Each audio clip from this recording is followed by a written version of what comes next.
Hi guys. Tonight we're heading into the mountains, where the air burns your lungs and snow swallows the sound of your own breath. You're standing on a ridge somewhere in the early 1800s, wrapped in animal hides that reek of smoke and sweat. The wind doesn't howl so much as it whispers threats. It's beautiful, yes, but also merciless. The kind of place where one wrong step could mean a frozen grave. You probably wouldn't survive this. So, before you get comfortable, take a moment to like the video and subscribe, but only if you genuinely enjoy what I do here. And while you're at it, tell me in the comments where you're listening from and what time it is where you are. Now, dim the lights and picture yourself trudging into the cold breath of the frontier. Your boots sink deep into fresh snow, each step cracking through a crust that formed overnight. The mountains around you are white and endless, the trees heavy with frost. The sun, pale and distant, feels more decorative than useful. You can almost taste the cold, metallic and dry on your tongue. In this world, warmth isn't comfort, it's survival. Every spark of fire, every sip of heat, every mouthful of food decides whether you'll see spring again. The mountain men who roamed these wild ranges knew this truth better than anyone. They were fur trappers, traders, wanderers. Some were ex-soldiers. Others escaped debts or disappointment back east. They hunted beaver for pelts, traded with indigenous nations, and mapped the wild edges of North America before it had borders. But history often forgets the daily struggle, the empty stomach, the trembling hands trying to start a fire in a blizzard. When supplies ran low, the question wasn't, "What do I want for dinner?" It was, "What can I possibly eat to stay alive?" You can almost hear the crunch of frozen leather as they shift beside a campfire, smoke curling into the dim twilight. Their breath hangs in the air, turning each exhale into a ghost. There's the faint smell of singed hair, animal fat, and wet fur drying too close to the flames. One man pokes at a pot hanging from a crooked branch, something thick and grey bubbling inside. It's not stew as you'd imagine it. It's whatever they managed to catch or scrape from the world around them. The first winter always hit hardest. Traders from Street Lewis or Street Paul would bring barrels of salt, pork, flour, beans, coffee, and sugar to the rendezvous camps in the summer. But once the rivers froze and the passes closed, no new supplies could reach them. The mountains sealed themselves off like a fortress, and the men inside had to live on what they'd stored or hunted. Many misjudged just how much that was. Historians estimate that a single mountain man could burn more than 4,000 calories a day hauling traps through snow and chopping wood just to stay alive. Yet their provisions, meant to last months, often vanished in weeks. A mainstream fact, records from the Hudson's Bay Company mention trappers reducing rations to less than a handful of flour per day during the worst storms. That's barely enough to keep the body from turning on itself. And still, life went on. The quirky truth is that some trappers swore by chewing on spruce needles for energy. They said it cleared the mind and eased hunger pangs. Maybe it was the vitamin C, maybe just the illusion of doing something. Either way, you can imagine the taste: sharp, green, resinous, the kind of flavor that sticks in your teeth and makes your tongue tingle. There's a debate among historians about how many mountain men truly lived in isolation through winter. Some suggest they spent more time near indigenous villages than legend admits, trading or relying on hospitality. Others argue that the loner myth is closer to truth, that most trappers survived in small, stubborn camps miles from anyone else. Either way, the silence of those winters was immense. The world outside the campfire was a frozen void, filled with the groan of trees splitting under frost. You crouch by that imaginary fire now, feeling the warmth lick at your numb fingers. The hunger is already there, sitting like a stone in your belly. The cold makes you burn through what little strength you have left. In the distance, wolves call high, haunting notes that carry over the valley. You pull your blanket tighter and think about what you have to eat. A few strips of jerky, some beans maybe, coffee grounds at the bottom of a tin, and snow, endless snow to melt for water.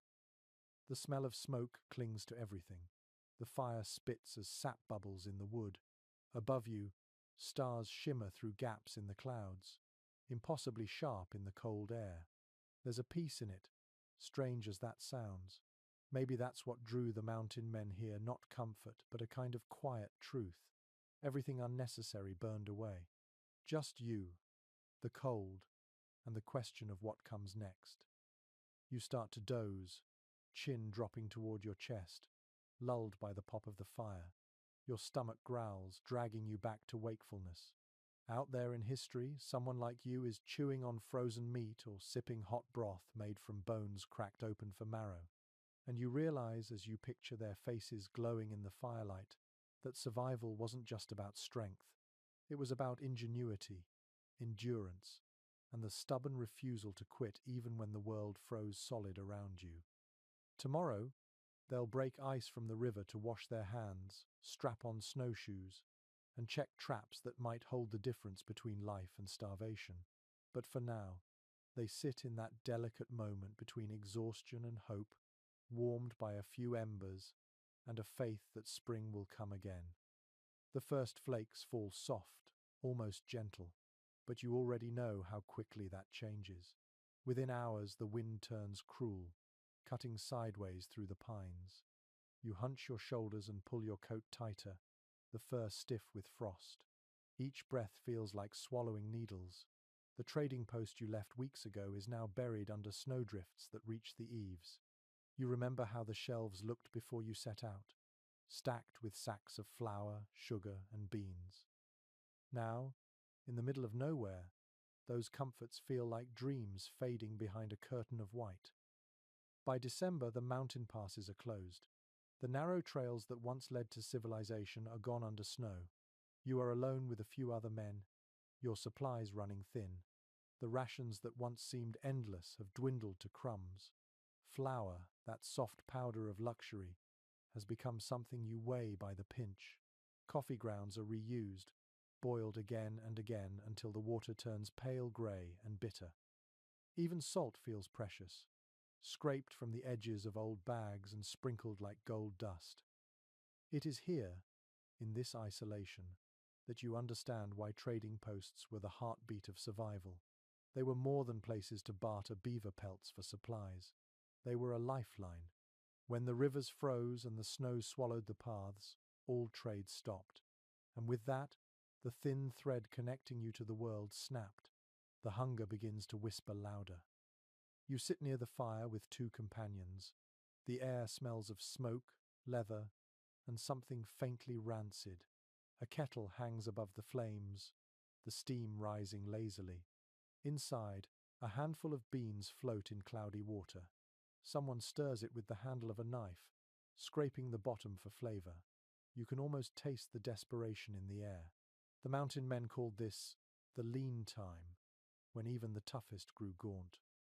A known historical fact is that the American Fur Company once documented rationing to 3 ounces of flour and a few beans per day during harsh winters. It was enough to keep men breathing, but not living. Their diaries speak of dizziness, of trembling hands, of daydreams filled with loaves of bread and dripping roasts. You can imagine those dreams now, glowing behind your eyelids like cruel mirages. A fringe truth floats through old camp stories. Some trappers swore that chewing tobacco soothed hunger pains, tricking the stomach into calm. Others gnawed on bark or pine sap, pretending it was candy. It sounds absurd, but in the stillness of endless snow, the mind clings to any illusion of control. Historians still argue whether the trading companies underestimated the winters or simply gambled on the men's endurance. Some say they shipped too few supplies to save money, assuming hunters could live off the land. Others believe it was arrogance, a failure to respect the wilderness. Whatever the reason, many men paid for that miscalculation with frostbitten fingers and hollow cheeks. You picture yourself rummaging through a half-empty cache, fingers numb, pulling out a handful of dried beans and a small sack of coffee. The beans rattle like bones in your palm. You weigh whether to eat them now or save them for later. Hunger is a constant companion, whispering in your ear that later might never come. You glance toward the horizon, where the sun is nothing more than a smudge of grey. Inside your small shelter, frost forms delicate lace on the walls. Your breath fogs before your eyes. The fire's glow feels weaker tonight. The others speak in low tones, their voices rough from the cold. You can smell the smoke in their hair, the sour scent of unwashed wool. No one wants to admit how hungry they are. You all pretend the pot of beans will be enough. At night you lie wrapped in blankets stiff with ice. Your stomach knots, gurgling softly like a warning drum. Sleep comes in short bursts. You dream of the trading post, of coffee steaming in tin mugs, of biscuits warm from the pan. The memory hurts more than the hunger itself. In the morning, you find the beans have frozen solid. You pry them apart with a knife and drop them into boiling water, waiting for them to soften. The first sip burns your tongue, but you don't care. It tastes of smoke, metal, and hope. A single swallow feels like a victory. There's a faint comfort in routine. Every day you rise, stoke the fire, and count your dwindling supplies. The small rituals keep you sane. You rub frost from your beard and listen to the wind moan through the trees. Somewhere in the distance a raven calls. You wonder if it watches you from above, patient and knowing, waiting to see who survives. That night, as the fire crackles, you remember the sound of laughter at the trading post before the snows came, the smell of tobacco and whiskey, the shimmer of lantern light on frost-covered windows. You remember men boasting of how they could live off the land with ease. Now, in this silence, those words feel like a cruel joke. But you also feel something stirring inside you, a strange defiance. You're still here, still breathing, still fighting the cold. The mountain may be merciless, but so are you. Tomorrow you'll try again, search the traps, melt more snow, scrape the pot clean. Survival has a rhythm, a heartbeat that matches the crack of ice and the sigh of the wind. You cling to it, even as the world around you freezes. The night cracks open with the sound of the wind, and your stomach answers with its own groan. The beans are gone. The little flour you had left has turned to dust in the bottom of the bag. Tonight, you dream of food that actually has texture, something you can sink your teeth into.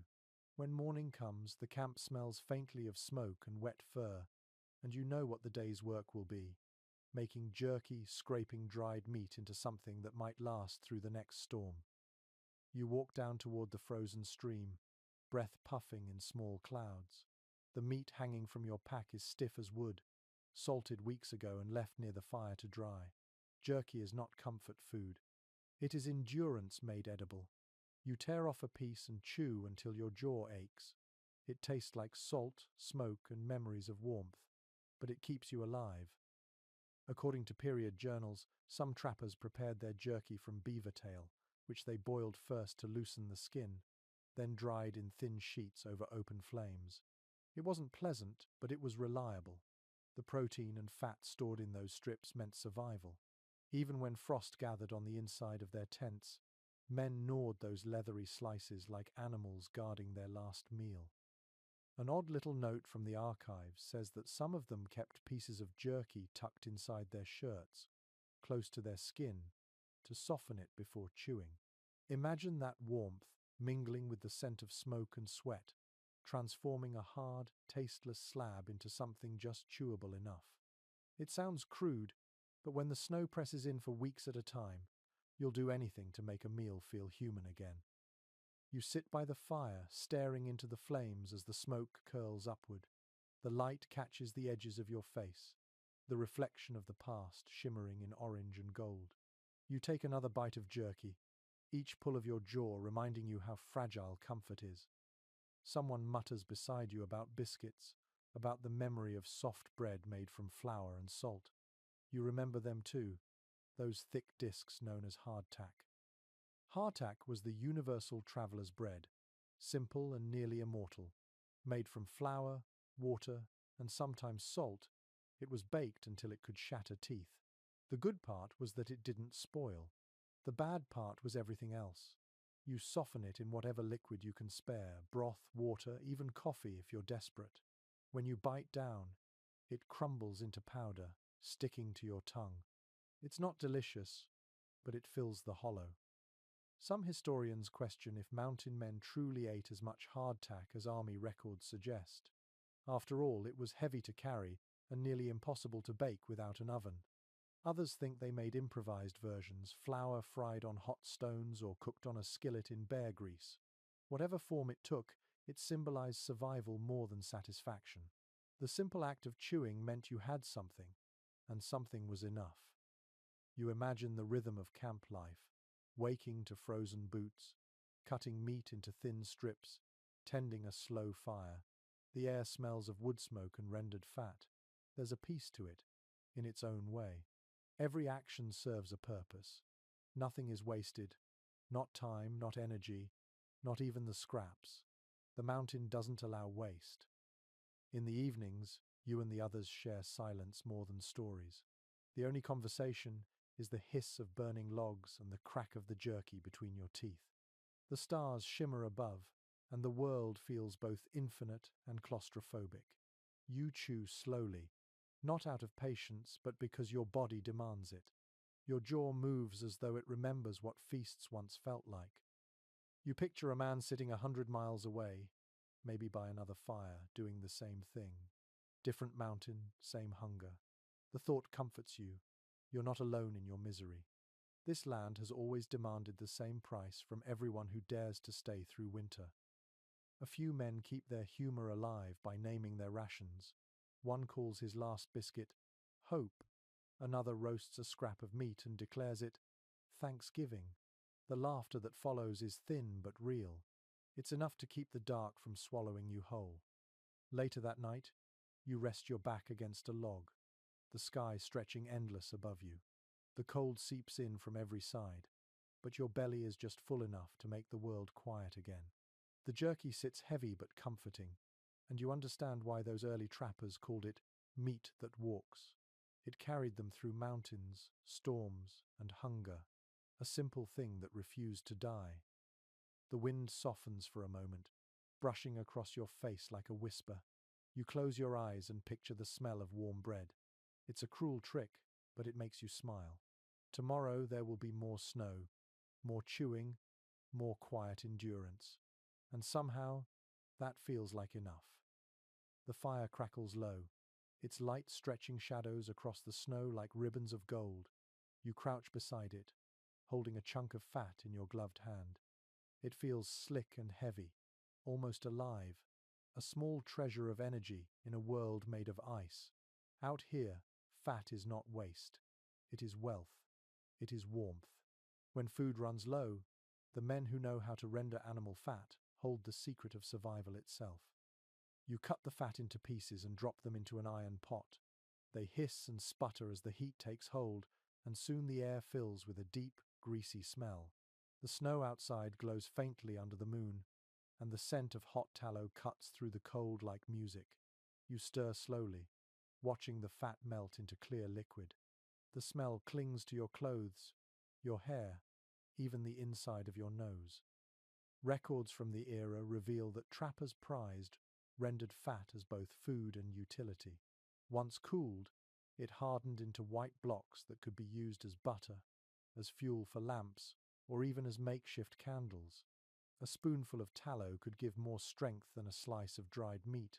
Fat was energy you could taste, a promise that your body would keep burning through another night. Curiously enough, some men swore that eating tallow directly kept them warmer, as if the fat itself turned to heat inside their veins. Others rubbed it on their faces to prevent frostbite, a practice that made them shine like oiled statues in the dim light. It sounds strange, but when the temperature drops below freezing for weeks, you will believe in anything that might save your skin. Experts continue to dispute how common these habits were. Some argue that mountain men learned such uses from indigenous peoples, who had perfected fat preservation long before trappers arrived. Others believe the idea spread from European sailors who survived long sea voyages on salted pork fat and hardtack. Either way, the act of rendering fat became ritual, a rhythm of necessity repeated across 1,000 camps. You stir the pot until the pieces shrink and hiss, then strain the clear liquid through a scrap of cloth. The result gleams pale in the flickering firelight. You pour it into a tin, where it cools to solid white. You dip your finger in, taste it, and wince. It is bland and greasy, but it fills you with warmth that spreads from your throat to your chest. You feel alive again, in a quiet, stubborn way. Outside, the night thickens. The fire hums low, and the stars feel close enough to touch. You remember the first time you tried to cook over an open flame, when your meal turned black and bitter. Now, every movement is careful, deliberate. You pour a little of the fat onto a strip of leather to make it pliable, another drop onto a rag to polish your rifle. Nothing is wasted.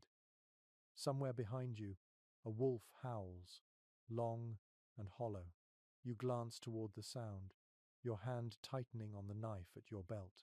The fire pops and spits, scattering sparks into the darkness. You toss a few sticks on and watch the flames climb higher, chasing back the shadows. One of the men nearby mumbles a story about a trapper who once ate a candle made of tallow during a blizzard. You laugh softly, though you know it is not a joke. In desperate times, a candle is just another form of food. The wax burns hot in your stomach, but it keeps the fire inside you alive. As the hours drag on, you feel the fatigue of cold settle into your bones. You rub a dab of fat on your fingertips and work it into the cracks of your skin. The warmth is faint but real. The smell reminds you of the hunt, of the creature that gave this gift of survival. Out here, nothing dies without purpose. The wind rattles the tent flap, and a fine dust of snow slips in through the seams. You pull your coat tighter and stretch out beside the fire. The tin of tallow cools beside you, gleaming softly in the light. You think about how strange it is that something so unappealing could be so vital. There is no luxury here, only what keeps you breathing. Tomorrow the pot will go back on the fire. You'll melt more fat, scrape more bones, and let the smell settle into everything you own. It's a rhythm that has kept men alive for centuries. The act is both simple and sacred.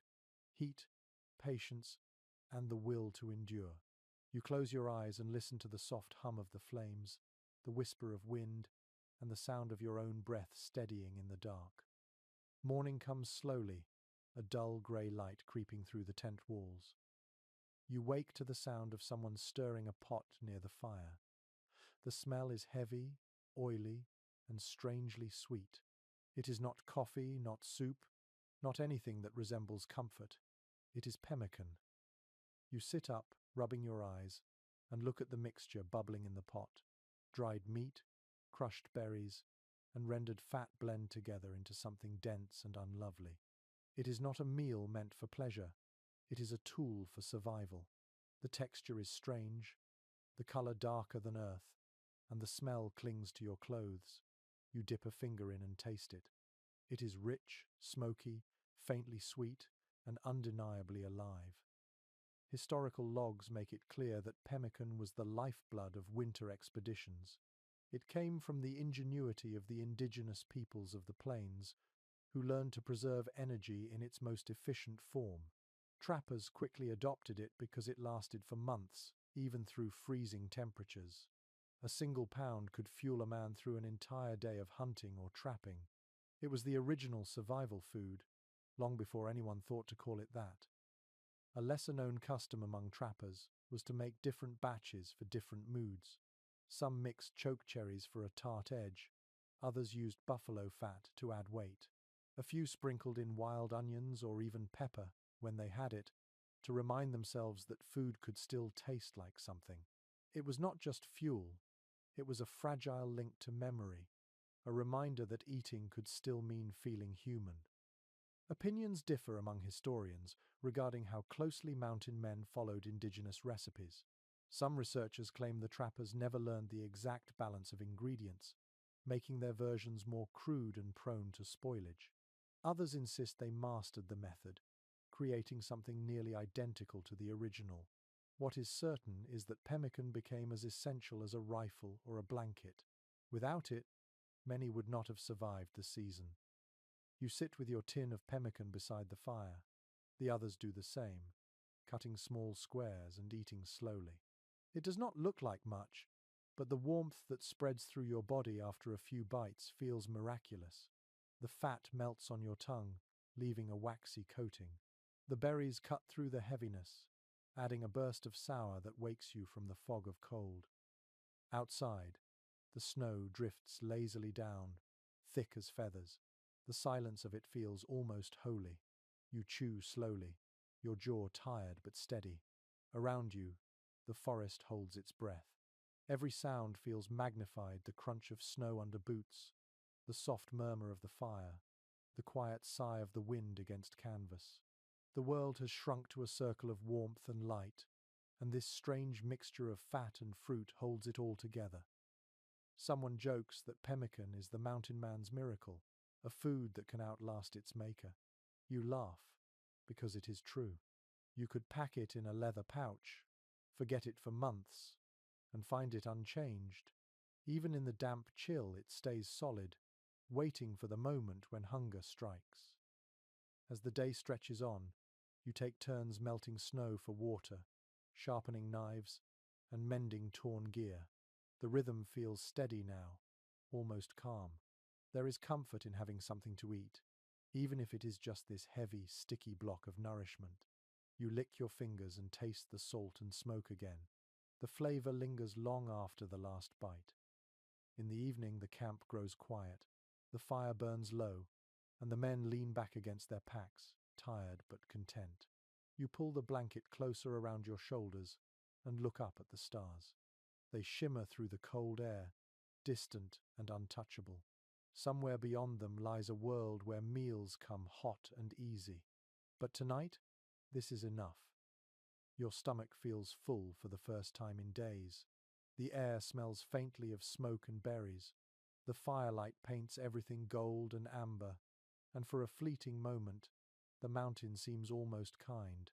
You realize that survival is not about fighting the wilderness, but learning its rhythm, understanding that even the harshest places hold gifts for those who know how to listen. Tomorrow, you will pack the remaining pemmican into small bundles, wrap them in hide, and hang them high from a tree to keep them safe from wolves. It will be your insurance, your proof that you can face another day. You close your eyes, the taste of fat and fruit still on your tongue, and drift towards sleep while the fire hums softly beside you. The cold sharpens by morning, and the snow lies deep enough to swallow your boots. You wake to the sound of wind scraping across the frozen plains like a knife on bone. The fire is almost out, a faint orange glow barely clinging to life beneath grey ash. Your breath curls into the air in pale ribbons as you sit up and stretch your aching limbs. Hunger wakes before you do, pressing in from the hollow space under your ribs. You glance at the small pile of supplies. The pemmican is gone. The beans are gone. The jerky long since devoured. What's left are odds and ends. A bit of coffee, a torn scrap of leather, and the uneasy silence of men too weak to argue. There is no more meat to hunt. The traps are empty, and the snow has buried the snares. The only thing left is desperation. Eyewitness diaries describe how mountain men, when faced with starvation, turned to their own gear for sustenance. Leather boots, belts, and even rifle slings became food. The process was simple but grim. Boil the leather for hours until it softened enough to chew. It was not about taste or pleasure, it was about survival. An old trapper's tale insists that one man claimed he preferred boiled moccasins to rawhide strips because they had more seasoning.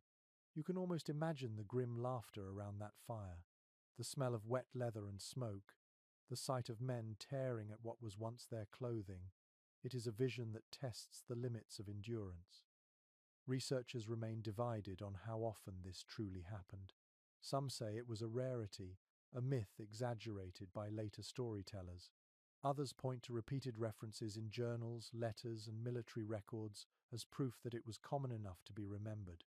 The truth, as always, hides somewhere between legend and necessity. You find yourself staring at your own boots, feeling the cracked edges of the leather. The thought makes your stomach twist. But when the hunger grows sharper than disgust, you will do what you must. You strip off the laces, Cut the tongue from the boot and drop it into the pot with a bit of melted snow. The smell that rises is awful. Wet hide, smoke, and something faintly sour. You stir slowly, trying not to think about what you are doing. Hours later, the leather softens into something halfway between rubber and meat. You take a piece out, bite down, and feel it resist your teeth. It has no flavor except the bitter taste of smoke. You chew until your jaw aches, swallow, and feel it sit heavy in your stomach. It is not satisfying, but it is something. The others follow your example. No one speaks while they eat. The only sounds are the wind outside and the dull chewing of men who have forgotten the meaning of comfort. The fire crackles quietly, and a few sparks drift upward, lost to the dark. The cold tightens its grip as night falls. You sit close to the flames, feeding in sticks one by one. The heat bites at your face, and your back remains frozen. There's a strange peace in the monotony of it. You exist only in this moment, one breath at a time. Hunger, fatigue, cold, these are the only realities left. Somewhere in the back of your mind, you remember hearing about explorers who boiled candles or scraped the glue from wooden crates to survive. You understand them now. The body will take what it can get, and pride has no place in the wilderness. You look at your boots again and wonder how long until they are gone entirely. As the fire burns lower, you think of the things that truly keep you alive out here. Stubbornness, resourcefulness, and a strange sense of humor. Without them, the mind would freeze faster than the flesh. You whisper a joke about leather soup, and one of the men chuckles softly. The sound feels human, almost gentle. The night grows deeper, the stars sharp against the black sky. You lie back, your stomach uneasy but no longer empty. The fire flickers against your face, and you think of how thin the line between survival and surrender can be. Somewhere far below the snow, the earth still breathes warmth. Somewhere, spring waits. But for now, you rest beside the fire, the taste of boiled leather still clinging faintly to your tongue, and you let sleep take you in slow, trembling waves. Morning light filters weakly through the trees, the kind that gives no warmth, only color. You stretch beneath a stiff blanket, your breath forming small clouds. The cold gnaws at your fingertips, but hunger still hurts more. Today, you will try something different. You will look beneath the snow. You step outside, boots crunching over the icy crust. The forest seems asleep, the branches glazed in white. The air smells faintly of pine and smoke. You move slowly, your breath shallow, eyes scanning the ground for signs of life. There are no berries left, no animals stirring, but below the snow, hidden under the earth, roots wait. According to company journals, trappers who survived the hardest winters learned this trick from indigenous guides. Certain tubers and wild onions, buried deep enough to escape frost, could still be found if you knew where to dig.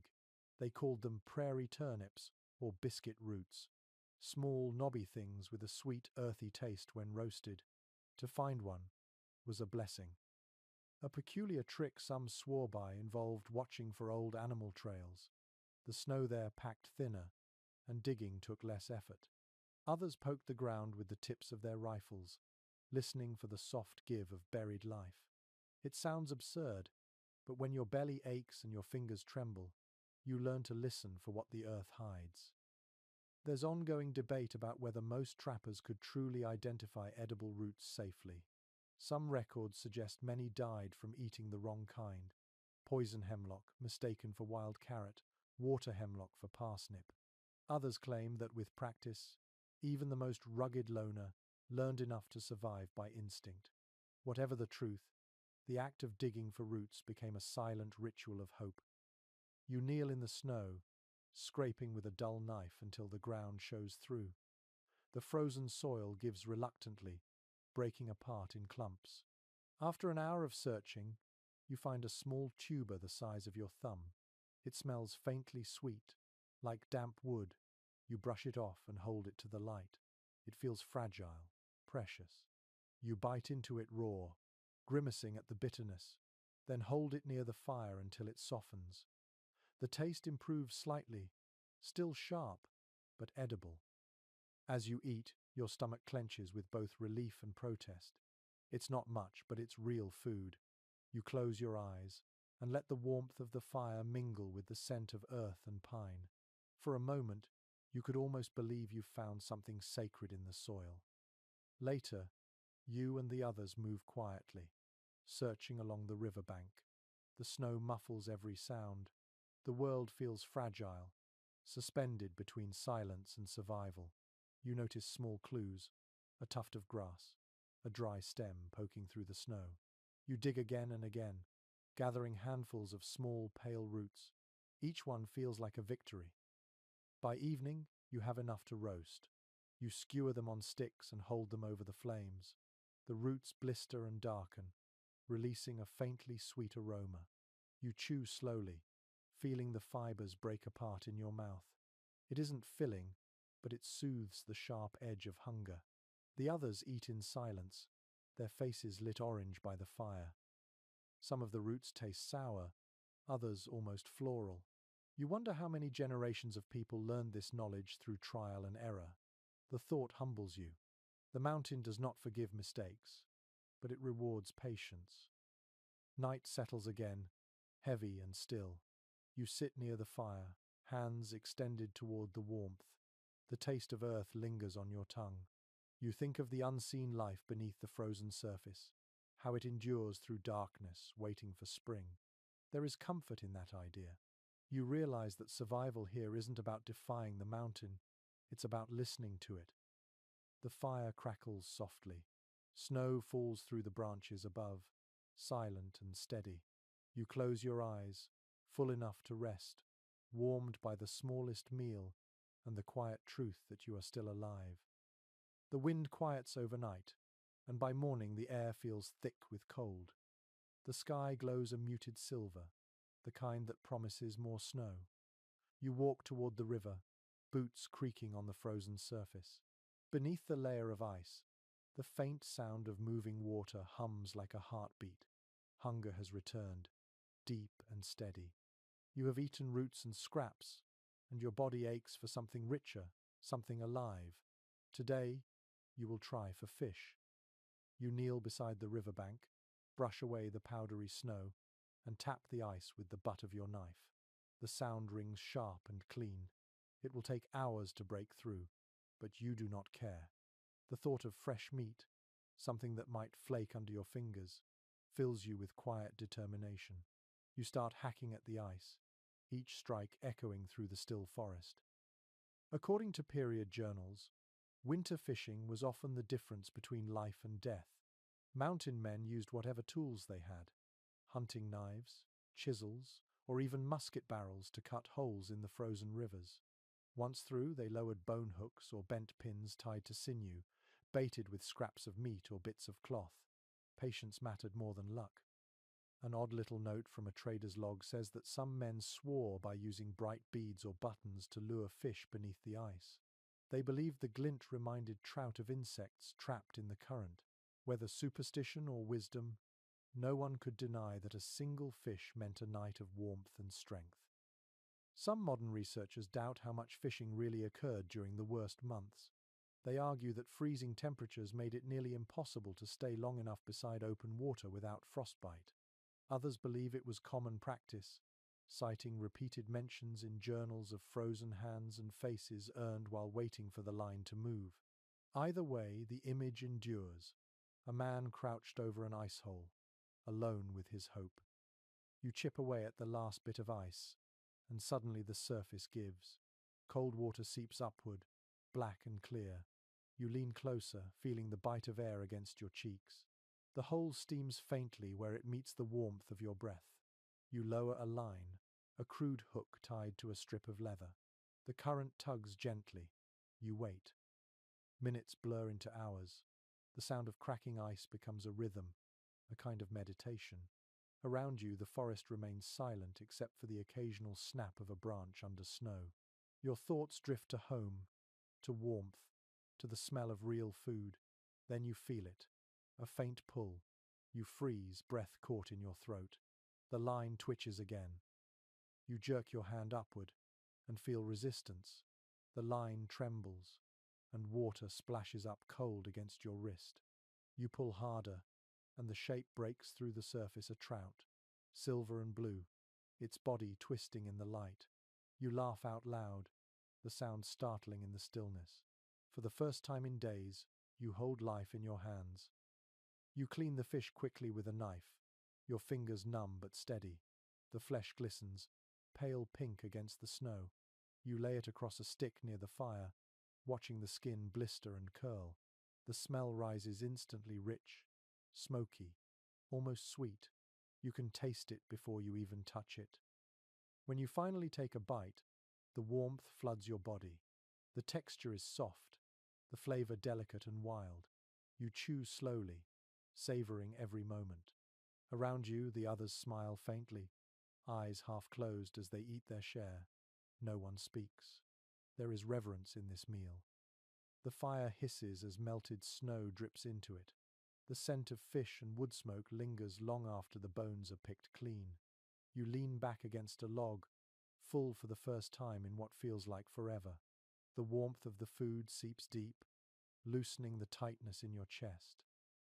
As darkness falls, the river hums softly behind you, the sound muffled by snow. You close your eyes and listen.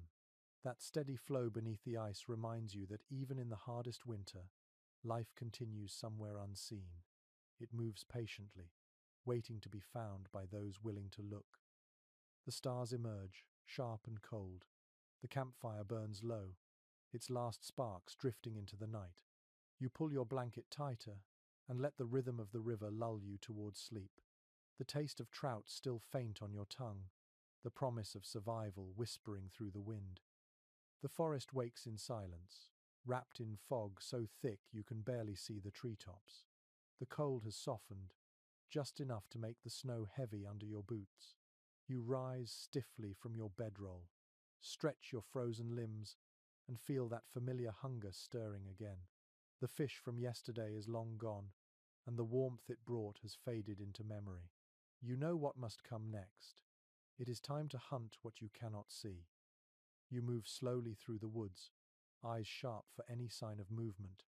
Tracks, droppings, a bent twig all become clues. The rifle feels heavy in your hands, but you know bullets are too precious to waste. Trapping will have to do. You kneel in the snow beside a narrow path where small prints lead between the trees. The size tells you rabbit. You smile faintly. That means food.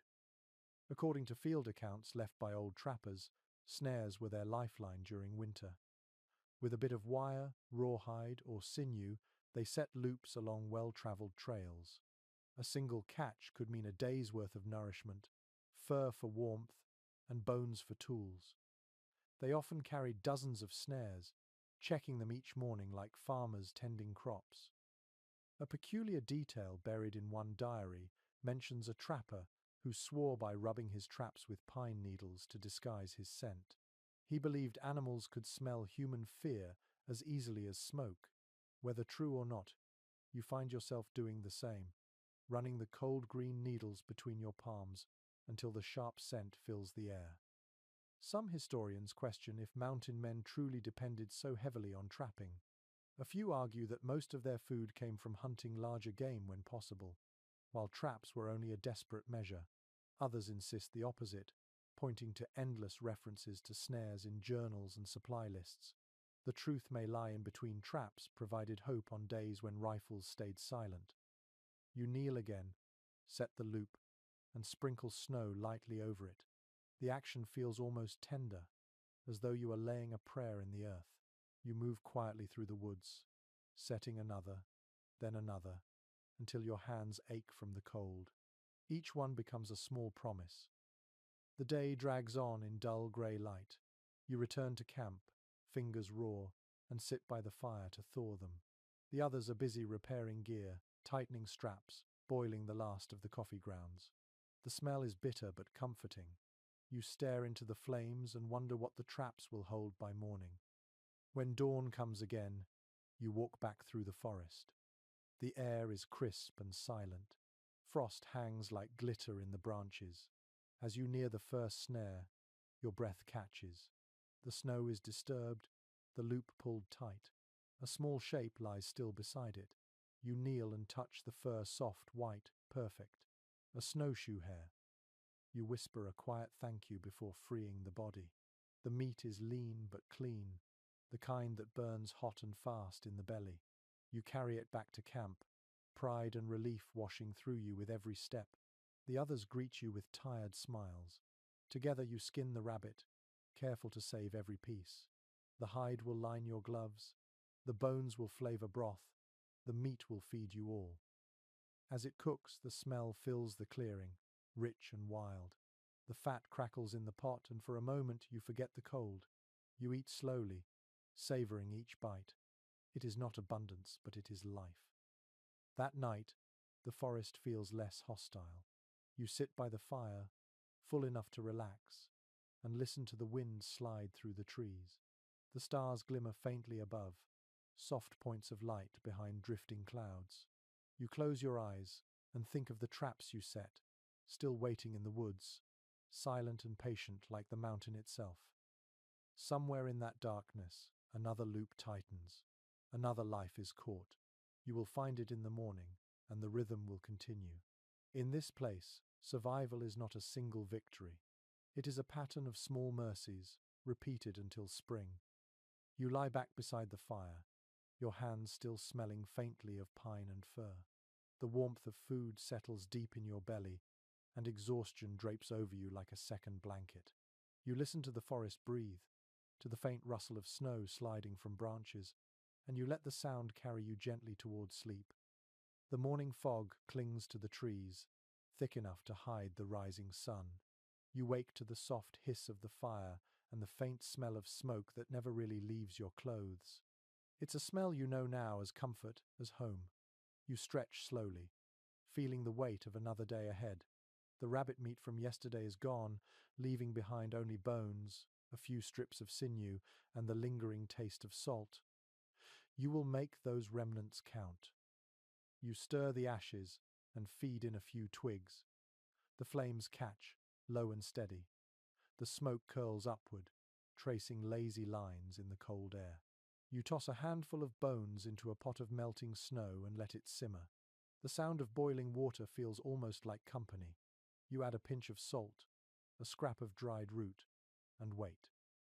According to accounts written by early fur traders, smoke and ash played a greater role in survival than most people realize. Fire was not only for warmth or cooking, it was preservation, seasoning, and defense. Everything that could be smoked was smoked meat, fish, even fat, soaked hides that might one day become food. The smoke kept the insects away, hardened the flesh, and stretched meager supplies into months. An old trapper's notebook describes how some men would deliberately hang their clothes above smoky fires, believing the scent of ash would ward off sickness. Others went further, rubbing soot into their skin to hide their smell from animals or ghosts, depending on who told the story. It sounds strange, yet there's something deeply human in the need to believe that smoke could cleanse, protect, and preserve. Scholars can't quite agree on how much of this was science and how much was superstition. Some argue that the constant smoke in those camps truly did drive away disease by keeping insects at bay. Others claim it was little more than ritual comfort in a world that offered none. Whatever the truth, the smell of smoke became part of the mountain man's identity, an invisible cloak that followed him wherever he went. You sit by the fire, stirring the pot. The smell of broth rises, sharp and earthy. You sip carefully, the liquid thin but warm. It tastes faintly of wood and ash, but you savor it anyway. The smoke burns your throat slightly, but that pain feels like proof of life. Later, you set strips of meat on thin branches near the fire, letting the smoke curl around them. The process takes patience. Too close and they burn, too far and they rot. The grey tendrils drift through the camp, catching in your hair and clothes. It is slow work, but hypnotic. Each hour feels like a prayer whispered to the forest. When the sun finally pushes through the mist, you step back to admire your work.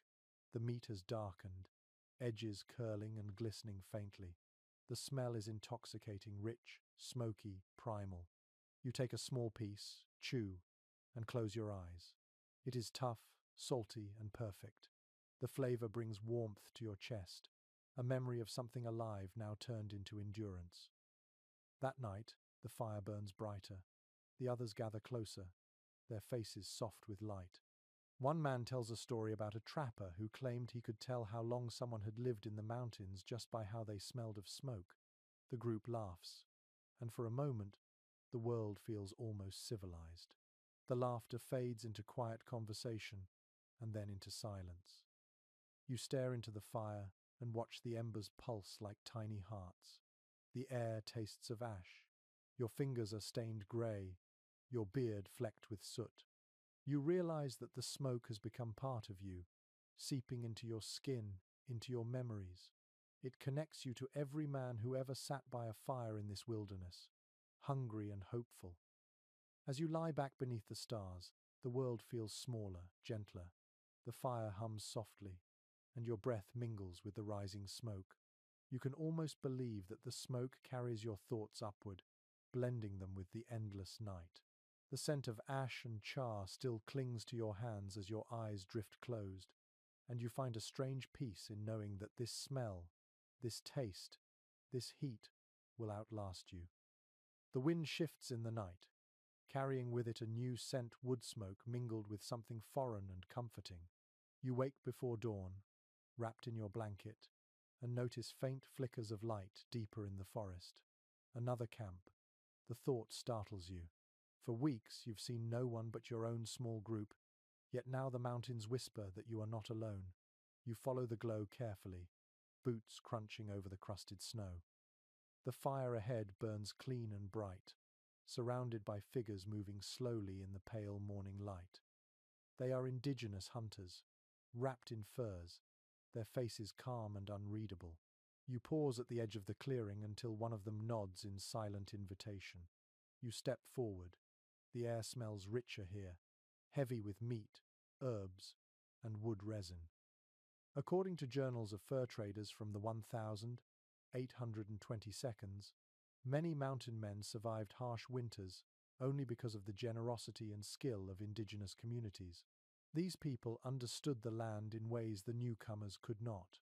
They knew which bark cured sickness, which roots were safe, which animals could still be hunted when everything else vanished. To share food in such a world was to share life itself. One of the hunters gestures toward a pot simmering above the fire. You crouch beside it, letting the steam rise into your face. The scent is deep and wild meat mixed with herbs you can't name, something floral yet strong. The man hands you a carved wooden bowl. You sip, and warmth floods through you like sunlight. A lesser-known story from an explorer's letter tells of trappers who learned to brew pine needle tea from their indigenous hosts. The tea was bright green and tart, packed with vitamin C, though no one knew the science of it then. They just knew it worked. You recognize the same taste in this bowl, the forest turned liquid, sharp and alive. Researchers remain divided on how freely these exchanges happened. Some argue that trappers and tribes lived in cautious cooperation, bound by trade and necessity. Others believe the relationships ran much deeper, built on shared respect and survival. In either case, both sides shaped the other. You feel it now, as you sit among strangers who somehow feel like family, eating the same food that kept them alive for generations. One of the hunters laughs softly, handing you a strip of dried meat coated with crushed berries. You chew it slowly, surprised by its sweetness. It reminds you of pemmican, but lighter, more fragrant. You think of how many recipes were passed quietly this way, over fires in the wilderness, through gestures instead of words. The hunters speak little, but their movements are graceful and sure. You watch how they tend the fire, always feeding it from the upwind side so the smoke drifts away from the camp. You see how they store their meat high in the trees, how they pack snow around food instead of salt. Each small act is a lesson. You realize how much you have yet to learn. After the meal, you help gather wood, moving through the snow with the others. The forest feels different now, alive, generous. You find yourself noticing small details you once ignored. The tracks of grouse under a pine, the faint scent of sap where a tree has been cut. Knowledge has texture, you think. You can feel it under your hands. As the day fades, one of the hunters offers you a small pouch made of deer hide. Inside are herbs dried mint, wild sage, and something that smells faintly of smoke. He mimes steeping it in water, nodding toward your empty tin. You thank him quietly, unsure if your words carry the right meaning, but his smile tells you it's enough. That night, back at your own camp, you brew the mixture. The water turns a pale green and fills the air with an earthy scent. You sip it slowly, letting the warmth spread through you. It's more than a drink. It's connection, an invisible thread between you and the people who came before. The stars glimmer through a break in the clouds. You feel the mountain breathe around you, vast and ancient. In that moment, survival no longer feels lonely. It feels shared. The fire crackles softly, echoing the rhythm of the other camp somewhere beyond the trees, and you drift towards sleep with the taste of herbs on your tongue and gratitude in your chest. The days grow shorter, and even the fire seems to burn lower than before. The air is drier now, sharp enough to sting when you breathe. Your lips crack with every word, and your tongue feels heavy in your mouth. You begin to crave something you once took for granted: salt. It is strange how the smallest things become obsessions when everything else has been stripped away. You rummage through your supplies, shaking each bag, each pouch. The last few grains of salt fall like dust between your fingers. You taste them anyway, pressing them to your tongue and savoring the sting. It is almost nothing, but your body remembers it. Records from fur company inventories show that salt was one of the most valued supplies in every shipment heading west. It preserved meat, flavored food, and kept the body balanced. Without it, men weakened faster, their muscles aching, their minds growing foggy. It was more than taste, it was survival in crystalline form. A strange camp rumor circulated among the trappers that gunpowder could be used as a substitute. Desperate men supposedly mixed it with water or broth to imitate the taste of salt. You can imagine the grim laughter that followed, the half-belief that if it didn't kill you, it might make your stew taste like something.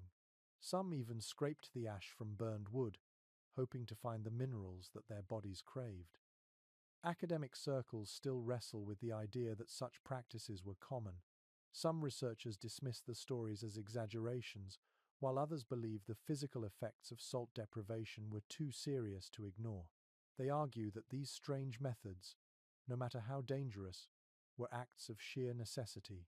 In a world where every bite of food mattered, a little danger was a small price to pay for flavor. You decide to try something safer. The ashes from the fire hold faint traces of minerals. You sift through them carefully, blowing away the lighter dust until you're left with the heavier grains. You sprinkle a pinch over your boiled meat. The taste is bitter, metallic, and sharp, but for the first time in days, your meal has flavor. You eat slowly, closing your eyes, letting the smoky tang sit on your tongue. It reminds you of the ocean, though you've never seen it, only heard stories of ships and salt air. You wonder how something as simple as taste could feel like a memory of civilization. Later that night, you sit close to the fire, thinking about the trade posts far away where barrels of salt sit stacked in corners, untouched. You picture men back east sprinkling it freely over steaming plates, never imagining how precious those white crystals become when the world freezes around you. Your companions joke half-heartedly about trading furs for salt instead of sugar next season. You all laugh, but underneath the humor lies a quiet promise. If you make it out, you'll never take the small things for granted again. The wind picks up, scattering embers across the snow. You stir the fire and watch the sparks fade into the darkness. Hunger you can live with, cold you can fight. But this craving, this ache for taste feels different. It's not just your body asking, it's your spirit remembering what it means to feel human. You reach into your pouch and take one last pinch of ash, letting it fall slowly into the pot. The water hisses, then stills. You breathe in the scent, faint and acrid, and take another sip. It burns a little, but you smile anyway. Out here, every strange solution becomes a story, every small victory a reason to keep going. As you lie down to sleep, the salt dream returns again. You imagine waves breaking on a distant shore, the taste of sea spray on your lips. For a moment, it feels close enough to touch, and you drift into the warmth of that thought as the fire sighs beside you. The snow deepens overnight, heavy and wet. By morning, the camp feels buried under silence. You push aside the tent flap and see the world drowned in white. The trees sag under the weight, their branches bending like old men. Everything smells of cold and wood smoke. You breathe it in, your chest aching with the chill. You move toward the fire pit and find the embers nearly dead. You coax them back to life with a handful of dry bark. The first flicker of orange feels like relief. Around you, the others stir slowly, their faces pale, lips cracked, eyes sunken. The food is almost gone again. The traps have been empty for days. The river has frozen thick enough to silence its song. Contemporary accounts confirm that starvation was not just a threat but an everyday companion in the high country. Men burned more energy than they could ever replace. Hauling gear, cutting wood, walking through endless snow. Their bodies thinned, their minds blurred, and yet they worked on. Hunger became a language of its own, one that all could understand. One of the more peculiar details noted in a few explorers' diaries describes how some trappers carried small leather pouches filled with charcoal powder. They would mix it into boiling water to calm their stomachs or mask the taste of spoiled meat. The idea sounds desperate, but it likely saved lives. Charcoal, though filthy, could soak up poisons and ease sickness. They learned it by watching the forest fires, where animals sometimes ate ashes from burned trees. Researchers remain divided on how effective such practices truly were.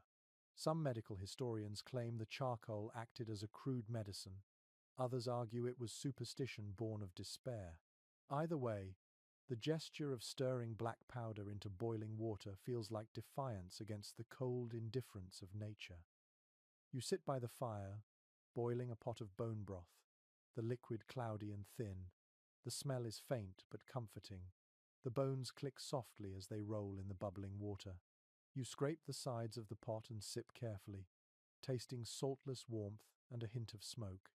It steadies you. Then comes the rot. It starts with a smell sweet, cloying, unmistakable. The last strip of meat has turned bad. You stare at it in disbelief, turning it in your hand. The outer edge is slick, the color wrong. You could risk it. You could cut off the worst parts and cook the rest. But you know the danger. Spoiled meat can bring fever and agony. Some of the men argue quietly, their voices low but urgent. One insists that fire will kill the sickness. Another shakes his head, muttering that even heat has its limits. You all stare at the meat as if waiting for it to decide for you. Finally, you toss it into the fire. It hisses and blackens, releasing a sharp smell that makes your eyes sting. The others turn away, silent. The loss feels like betrayal. Every ounce of food is sacred here, and to burn it feels almost sinful. By nightfall, you feel weaker, your body trembling from the effort of keeping warm. Your stomach clenches, empty but restless. The smoke fills your clothes, your hair, your lungs. You can taste it even when you close your mouth. Someone coughs beside you, a deep, wet sound that rattles the quiet. The sickness has found its way in. You remember the stories of trappers dying not from hunger itself but from the things they ate to avoid it. Rotting meat, frozen fat, mouldy biscuits, dangers disguised as salvation. You chew a strip of leather just to keep your jaw moving, your mind pretending. The bitterness of smoke fills your mouth. The sound of the wind outside grows louder, pressing against the tent walls like an animal trying to get in. You pull your blanket tighter and listen to the fire crackle. The rot still lingers in the air, faint but stubborn. You realize then that survival is not only about what you eat, but what you resist eating. Restraint becomes its own form of strength. As sleep creeps in, You whisper a quiet promise to yourself. You will wake again tomorrow. You will find something clean, something real. The fire pops softly in reply, and the smoke drifts upward, carrying your words into the dark. The next morning dawns pale and still, the air so cold it feels brittle in your lungs. You sit by the fading fire, rubbing warmth back into your fingers. The world has turned quiet again, almost too quiet, and in that silence, your body begins to ache for something beyond food.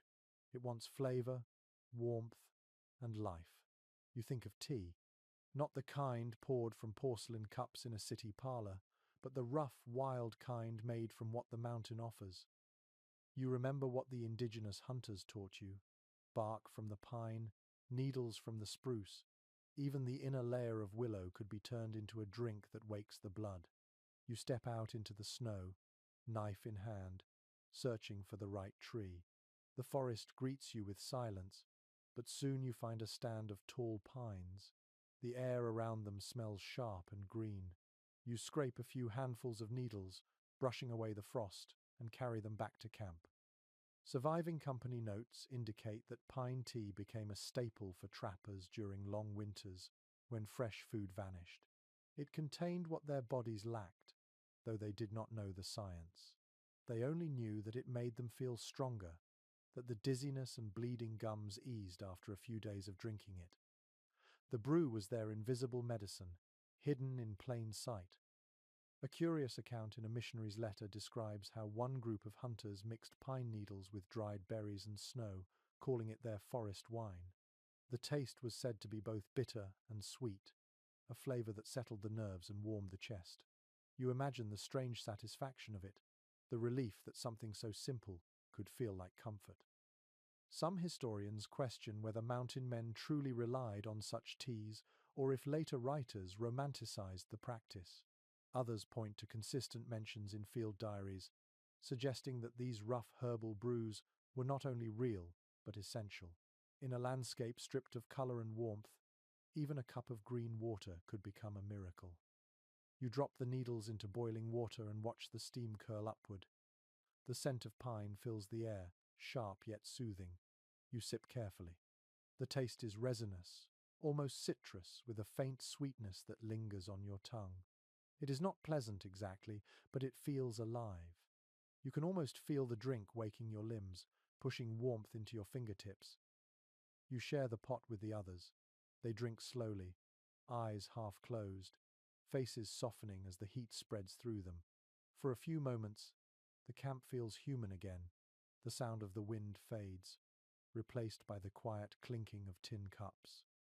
Later, you brew another pot, this time with a twist of dried bark. The taste grows stronger, darker, almost smoky. You laugh softly at the thought of calling it tea, yet it gives you what you need. You realize that survival is not just about eating, it is about remembering what it means to enjoy something, even for a moment. As the day fades, you sit near the fire with your cup, the liquid catching the glow of the flames. You lift it to your lips and breathe in deeply. The steam rises around your face like a ghost of summer. You can almost imagine the scent of grass, the hum of bees, the sound of running water. When night falls, the snow outside begins again, soft and steady. You pour the last of the tea into your cup and hold it close. The heat seeps into your hands, through the cracks in your skin, into your bones. You think of how strange it is that something as simple as bark and needles can carry hope. You finish the last sip slowly, letting the taste linger. The fire pops, the wind sighs, and the world feels a little less empty. You lie back on your bedroll, eyes heavy, the warmth spreading from your chest outward. In your dreams, the forest is green again, the air sweet with pine, and the cold no longer feels cruel. Night comes without warning. The wind turns sharp again, carrying voices that sound almost human. You sit close to the fire, staring into the flames, and realize the forest feels alive in a different way tonight. The howling starts faintly at first, somewhere beyond the ridge, a mournful song that rises and falls with the gusts. Wolves. You feel their presence before you see them. The hair on your neck prickles as instinct tightens every muscle.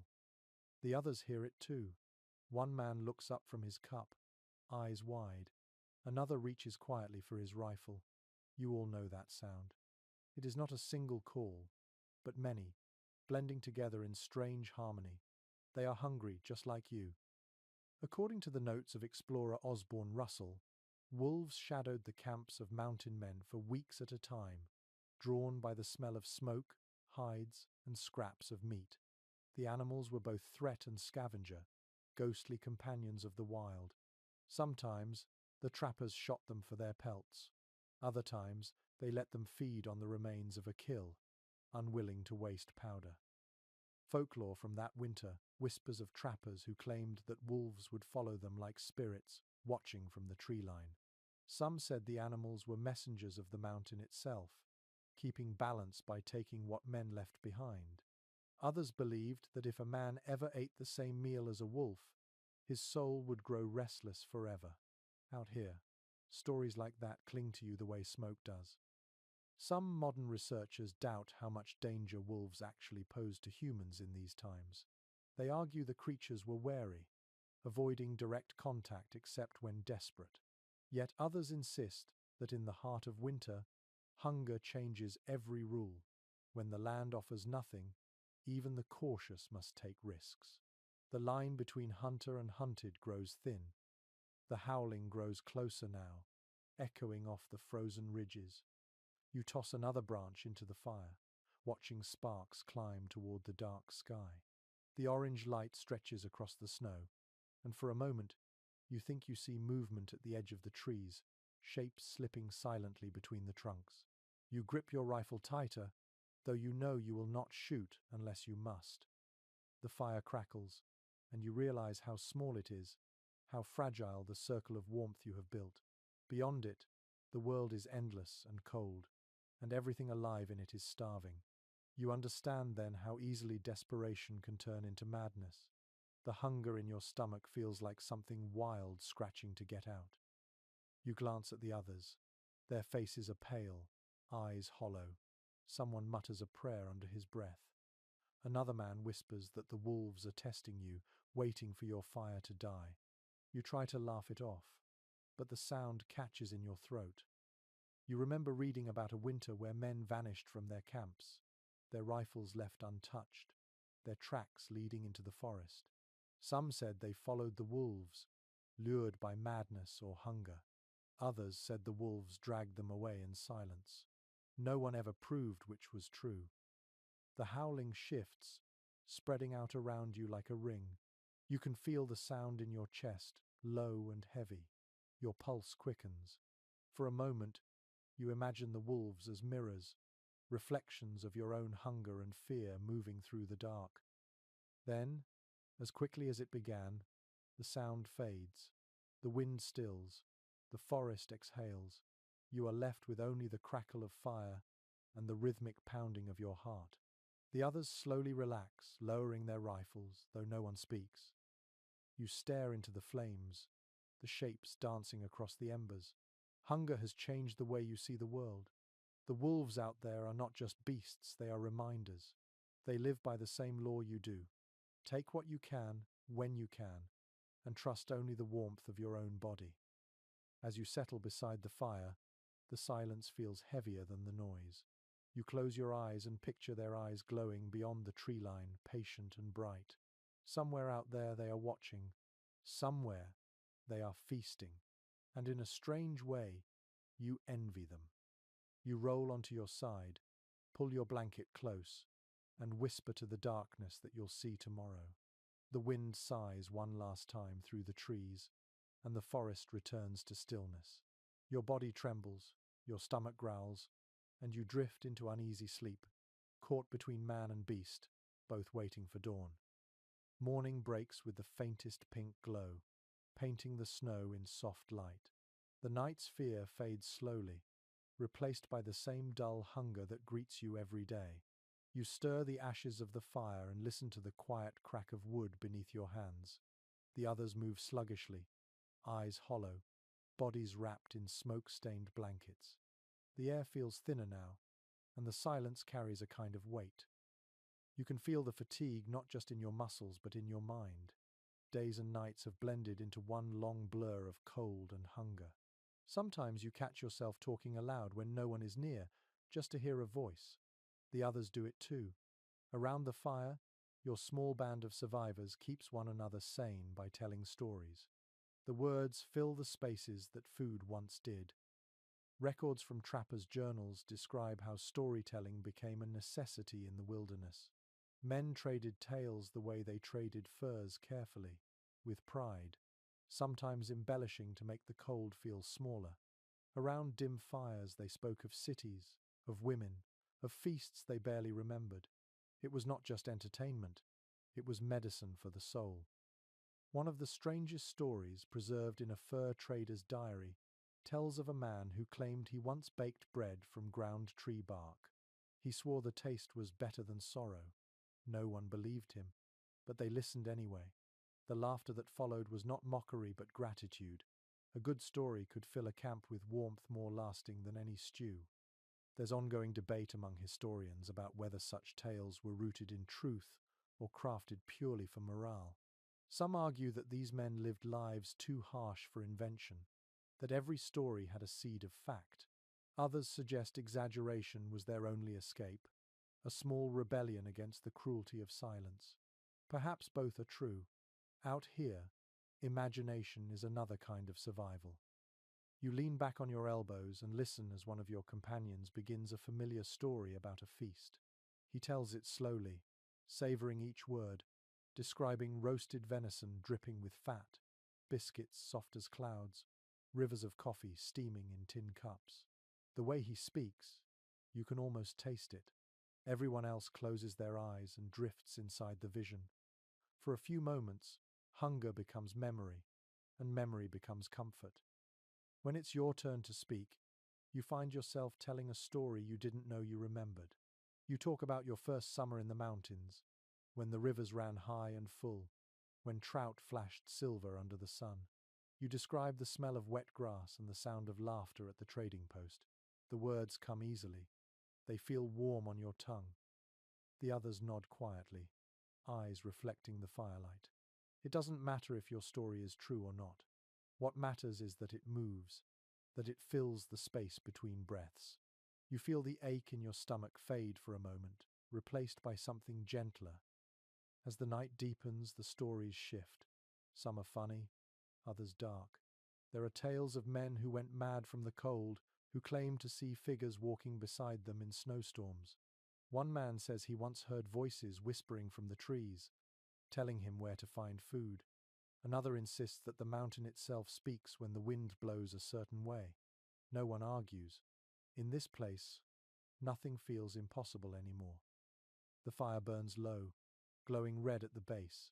The air inside the camp grows thick with the smell of smoke and breath. You listen to the last story fade, the final words trailing off into the dark. For a long time, no one speaks. The silence that follows is not empty. It feels sacred. You look up at the sky through the break in the pines. The stars shimmer faintly, 1,000 fires burning in a colder heaven. You wonder how many others before you sat like this, hungry and tired, trading words for warmth. You realize that in telling these stories, you are not just surviving, you are preserving something, a shared memory, a fragile echo of what it means to be human. When sleep finally comes, you dream of laughter, of glowing fires, of full bellies and full hearts. The stories wrap around you like a second blanket, thin but powerful. Outside, the wind sighs softly through the trees, carrying your words into the night where they linger, long after your eyes close. Dawn glimmers faintly through a veil of falling snow. You wake to the sound of wind brushing softly across the tent. It feels like another day of nothing, another day of scraping by, until you notice the scent in the air. Faint, wild, and unmistakable. Meat.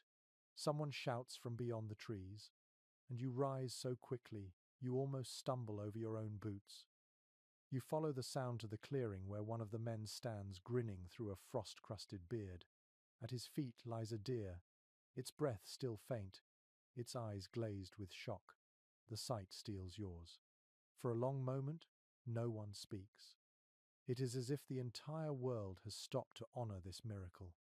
The men look at one another, half laughing, half trembling. You feel tears sting the corners of your eyes before you even realize they're there. According to records from fur company dispatches, deer were rare catches in the deep of winter. Most herds had long since migrated to lower ground, where food still existed. But sometimes, hunger drove one astray, weak or injured, into the mountains. For the trappers who found such a creature, it meant life renewed. An old frontier letter mentions a superstition that to kill a deer in winter was a blessing from the mountain itself, a sign that you had been noticed, not forsaken. Men spoke softly when preparing the meat, careful to waste nothing, offering the first bite to the fire as thanks. You remember that story now and find yourself whispering gratitude into the cold air. Some researchers still argue about how often such luck actually occurred. A few claim that these tales of sudden fortune were exaggerations told later around campfires, symbols of hope rather than fact. But hope, like hunger, has its own truth. And today, standing over this small miracle, it feels real enough. The men work quickly. Knives flash silver in the pale light. Steam rises from the carcass as they clean it, the smell thick and metallic, oddly comforting. You help gather wood for the fire, stacking it high, knowing this day deserves flame and warmth. Soon the air fills with the hiss of fat-meeting heat, the rich scent wrapping around you like a blanket. You sit close to the fire, holding a piece of meat on a stick. It drips slowly, sizzling as it turns brown. The first bite burns your tongue, but you don't care. The flavor explodes, earthy, rich, alive. You chew slowly, reverently, letting the fat coat your lips. For the first time in weeks, your body relaxes. The tremor in your hands fades. The warmth spreads from your stomach outward, heavy and good. The others eat quietly, lost in their own relief. No one rushes. Each bite feels like prayer. Even the smell seems sacred, a reminder of everything worth enduring. After the meal, you hang strips of meat near the fire to dry. The fat crackles as it drips onto the coals, releasing small bursts of smoke that smell faintly sweet. You know this food must last, that tomorrow might not be as kind. Still, you allow yourself a small smile. The mountain, cruel as it can be, has offered mercy. As night falls, the camp glows brighter than usual. The fire dances high, casting golden light on the snow. The deer's bones sit near the edge of the clearing, waiting to be boiled for broth. You watch the flames and feel something returning, a spark of strength, of faith. You think of all the times you've stared into the dark, wondering if survival was just a story you told yourself. Tonight, the story is real. You can taste it. You can feel it in the warmth of your blood. Later, lying in your bedroll, you listen to the quiet breathing of the others. Outside, the wind hums low, soft and almost kind. You imagine the deer as it once was, walking through the trees, unaware of the salvation it carried. You whisper another thank you into the cold and close your eyes. Sleep comes easily this time, heavy and dreamless. For the first night in weeks, your body feels full. Your heart slows to a peaceful rhythm. And somewhere beyond the edge of the firelight, the mountain listens, silent and vast, holding the memory of your small miracle. The air smells faintly of thawing snow. You wake to dripping sounds from the trees, tiny rivulets running down the bark. It feels different today, softer somehow. The storm has passed, leaving behind a quiet warmth you have not felt in weeks. The deer meat from yesterday still hangs drying by the fire, its scent filling the camp like a promise. For the first time in a long while, hope tastes real. You stoke the fire and sit close, rubbing your hands together. The flames reflect in your eyes, and the small pot beside you begins to simmer. Inside is something new, a mix of things gathered from what remains around you. bones from the deer, snow melted into cloudy water, a few slices of onion you found frozen in a pouch, and a lump of fat left over from the last rendering. You stir it slowly, letting the smell fill your lungs. Historical logs make it clear that mountain men often relied on improvisation to stretch their food supply. They combined bits of meat, melted snow, and whatever herbs or roots they could find to make thick broths. Each pot was different, built from chance and necessity. Some called it mountain stew, others simply the mix. Whatever the name, it was life in a bowl. An odd note from one trader's ledger describes how a man once added snow straight into his cooking pot, saying it made the broth cleaner. Perhaps it was superstition, perhaps practicality. The snow cooled the fire just enough to prevent scorching, and the water it yielded was free, pure, and plentiful. It was one of those strange, small acts that kept a man busy, focused, alive. Researchers still debate whether these improvised stews held much nutritional value. Some claim they were little more than flavored water, while others argue that the marrow, fat, and bones provided enough sustenance to keep strength from fading entirely. Whatever their effectiveness, the ritual of cooking became something more than feeding. It was an act of comfort, of claiming small control over chaos. You dip your spoon into the bubbling mixture and lift it to your lips. The taste surprises you. It is faintly sweet from the onions, heavy with smoke, rich with marrow. You take another sip, then another. The warmth spreads through your body, not just filling your stomach but softening the cold that lives in your bones. The others gather close, their faces eager and tired.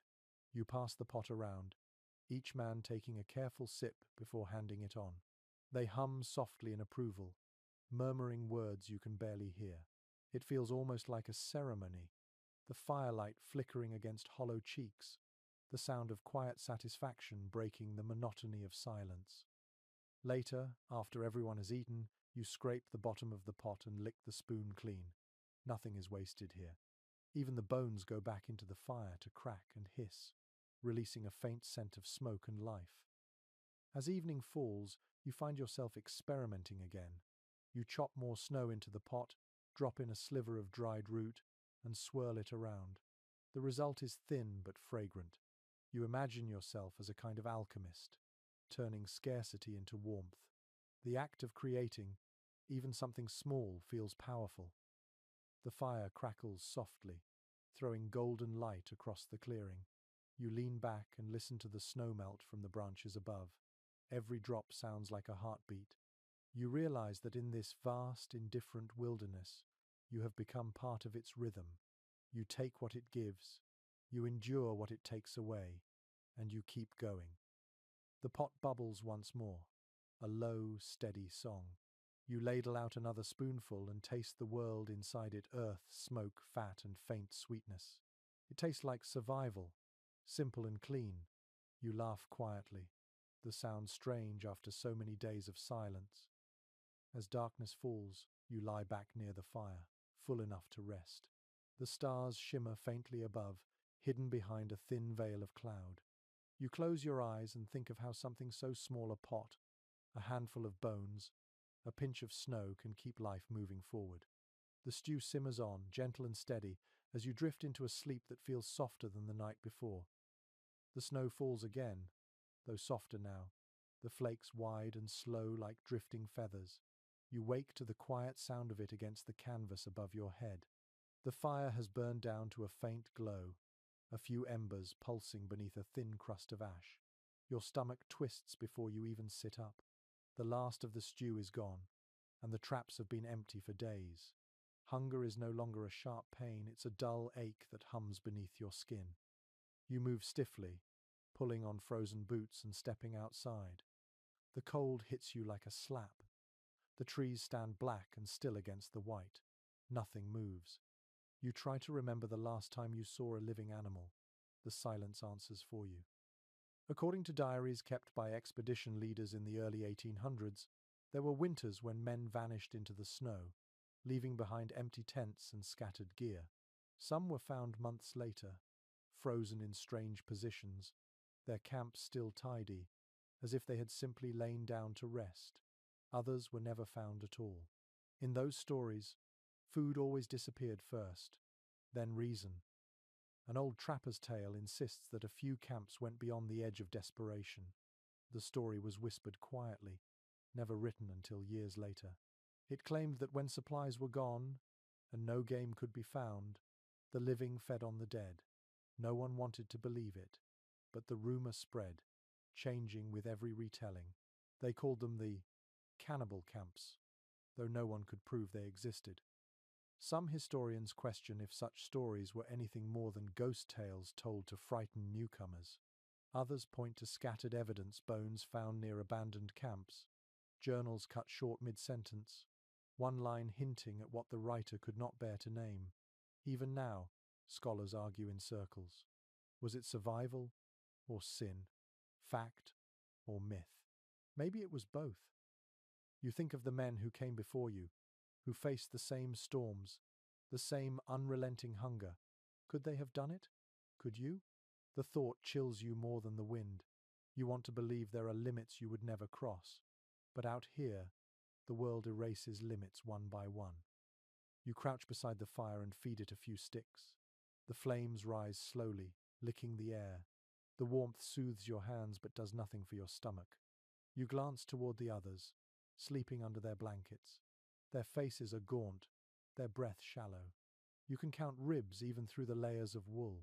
The firelight makes their cheeks glow faintly red, the color of life flickering in a sea of pale.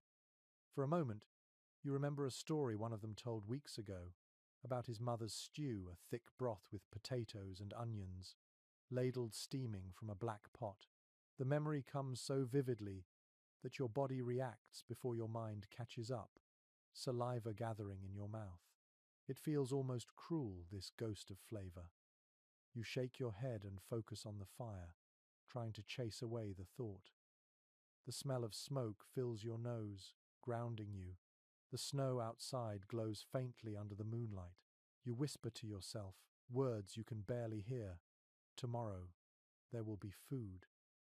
As the night drags on, you sit awake, staring at the flickering shadows on the canvas walls.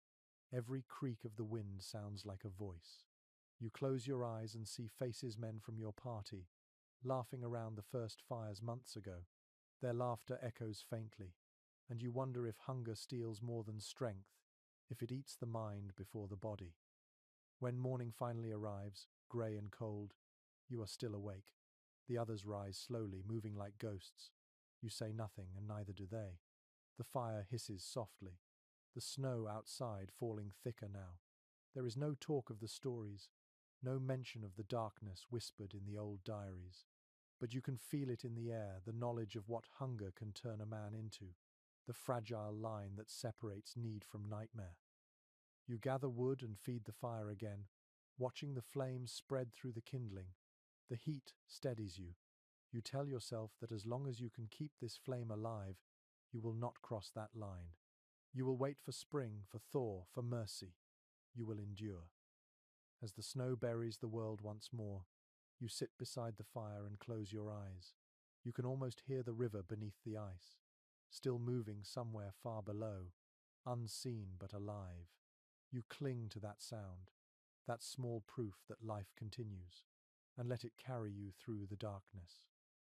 The days begin to stretch again, though sunlight still feels weak and unsure. The snow no longer falls as fiercely. It drifts lazily, melting on your sleeve instead of freezing there. You can sense it in the air. The long winter is beginning to loosen its grip. The thaw has begun. You rise early and step out into the grey light. The world looks softer now, streaks of brown showing through the white. Patches of earth peek from under melting drifts, and the river, once sealed beneath ice, murmurs faintly again. You stand for a while, just listening. It's the most beautiful sound you've heard in months. According to the journals of early fur traders, the spring thaw was both salvation and danger. It brought food and freedom, but also floods, sickness, and exhaustion. The sudden abundance of water made travel easier but treacherous. Men who had survived the hunger months sometimes lost their lives in the melt. but no one ever complained. The first thaw meant one thing: survival had not been in vain. A curious detail from one trapper's account tells of the first shoots of wild onions sprouting along riverbanks before the snow had even vanished. He wrote of their smell sharp, green, and almost intoxicating after so many months of rot and smoke. The men ate them raw, savouring the sting on their tongues, laughing like children. You can almost taste it now, that bright bite of new life. Some natural historians question if such early growth was even possible at those altitudes, but those who lived it swore it was true. The mountains, they said, always offered a gift to those who endured. You bend to the ground now and search through the damp soil, fingers numb but determined. After a few minutes, you find them slender green shoots poking through the thaw. You pull one free and hold it close, smiling at the smell. Back at camp, the others have stirred. The fire burns higher than it has in weeks. You share what you've found, passing around the small handful of green-like treasure. The taste is sharp, electric, alive. You feel it travel through your body, waking something long asleep. You can see it in the others, too, the faint return of colour to their faces, the spark in their eyes. You boil snow in a pot, drop in the onions, a few scraps of dried meat, and a sliver of fat. The scent that rises is unlike anything you've smelled in months. It smells like spring. You laugh quietly, stirring with a stick, as the steam fogs your face. When you eat, the broth burns your tongue but fills you with warmth that feels different this time.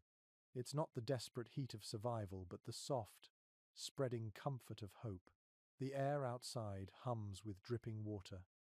The trees, dark and glistening, sway gently in the breeze.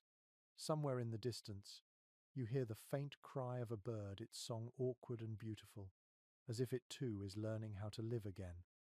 Later, you take your traps to the edge of the forest.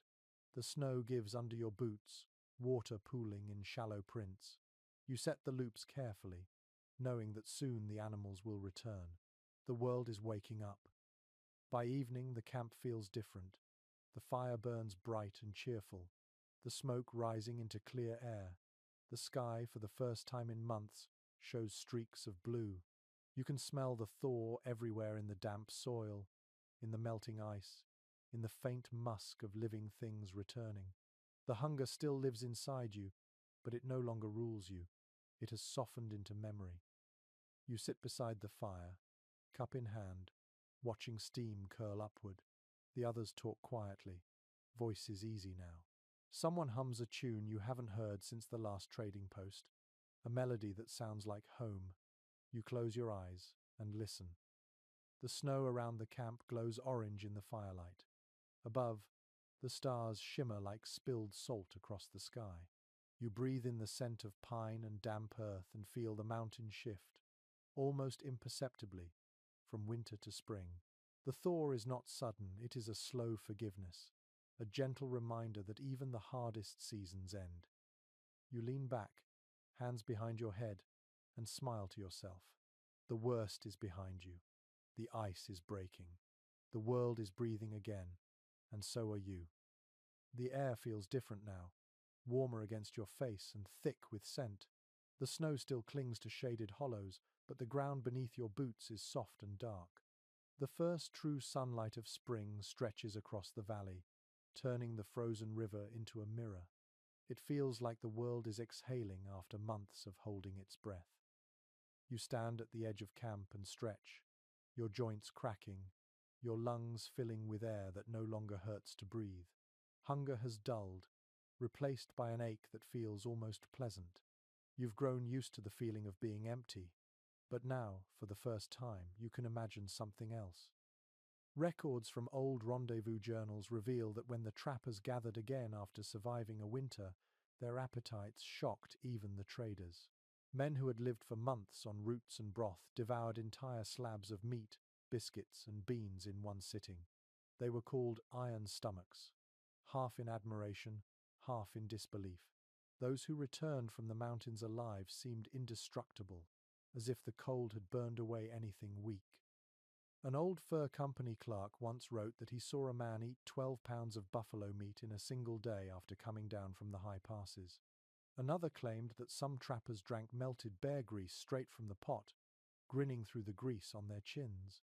You can almost picture the scene, rough faces lit with laughter, plates piled high, the air thick with the smell of cooked fat. Some researchers believe those tales were exaggerations, the stuff of campfire boasting. Others think they were entirely true, pointing out that months of starvation rewired the body. When food finally came, it was not gluttony but instinct, the body demanding what it had lost. Either way, those feasts became legend, the proof that no winter could conquer a man completely. You sit now beside your fire and imagine such a meal. The smell of roasted meat, the sound of grease hissing on hot stones, the way the first bite must have felt heavy, rich, almost overwhelming. You laugh quietly at the thought. You and your companions may not have a feast like that yet, but soon you will. The traps will fill again. The rivers will swell with fish. The earth will give back what it took. You glance around the camp. Everyone moves differently now, slower but lighter, as if a weight has been lifted from their shoulders. One man sharpens his knife, humming under his breath. Another mends his pack, fingers steady again. You catch your reflection in a pool of melted snow, hollow cheeks, tangled beard, eyes brighter than they were a month ago. You look older, harder, but still alive.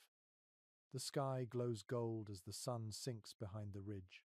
The smell of smoke mixes with thawing earth, and for a moment you feel something close to peace.